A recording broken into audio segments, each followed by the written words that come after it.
Okay, o yan.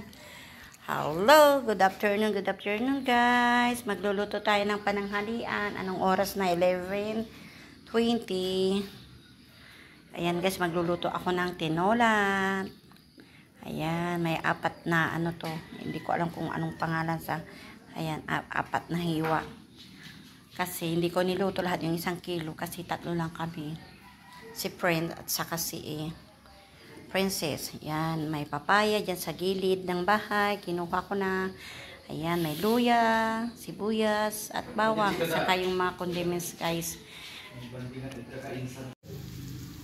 Ayan, guys. Hinalo ko na yung ano. Inihulog ko na yung aray ko. Ayan. Inihulog ko na yung bawang at saka sibuyas. Matagal na hindi tayo nakapag-upload ng video guys dahil busy tayo. Ayan.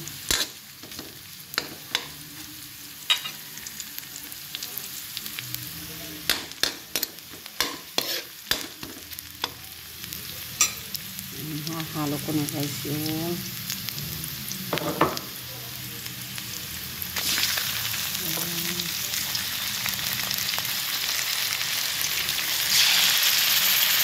mahirap mag-video guys kung wala kang kasama o ano yung tawag niya, wala pang pambili. Kaya mag-iipon muna tayo guys kung may bias na.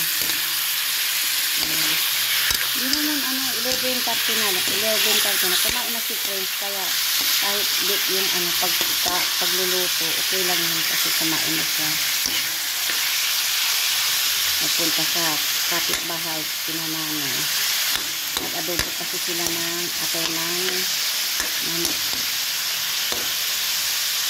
Ayan. Pa-brown muna natin. Lalagay na lang natin yung mga ricados niya guys. Nasisiri. Ang sana na lang.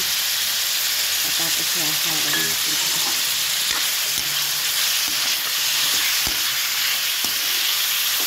Kawali po niluto guys kasi kunti lang naman yung sabaw na iaano ko kasi pag maraming sabaw parang ano yung mga anak kaya nilang di ba pag maraming sabaw hindi daw pakan-pakan.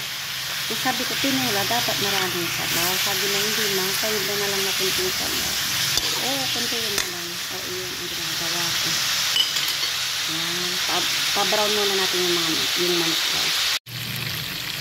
Ayan guys, ang na siya. So, babalik ka din naman natin. Mura talaga guys na ano eh. Walang maghahawak ng cellphone. Ayan, ganda na ng kulay. Tapos lalagyan natin yung papaya.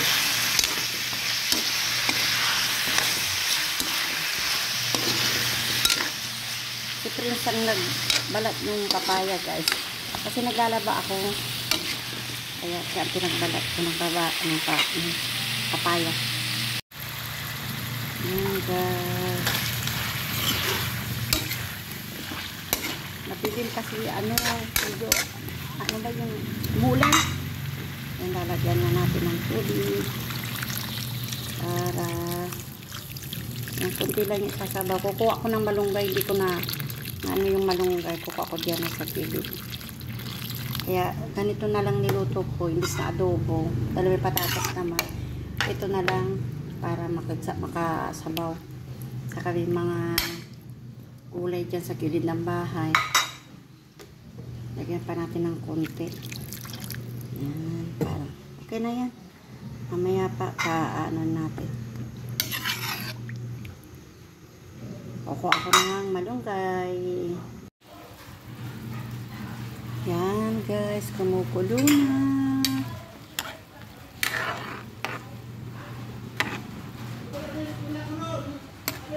Pag nagluluto ako ng mga ganito guys, tinola or nilaga, na baboy or sinigang, hindi ko na nilalagyan ng asin kasi yung mga anak ko gusto nila sasaw nila sa patis. Kaya ilalagay ko na guys itong lalagay ko na to malunggay. Kumuha na ako doon sa gilid.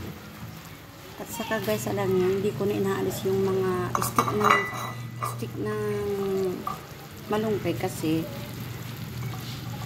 yung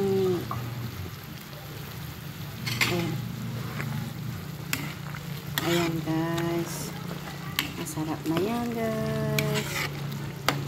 Alam niyo guys, ito pag hanggang gabi na namin, oo, hanggang gabi na to. Mamaya magme-merenda si Prince yan. Pagtapos, magme-merenda, ito ang kakainin niya. Ayan guys, sarap na yan. Okay guys, kung hindi pa po kayo subscribe sa aking YouTube channel, please subscribe po. Maraming salamat po. God bless everyone.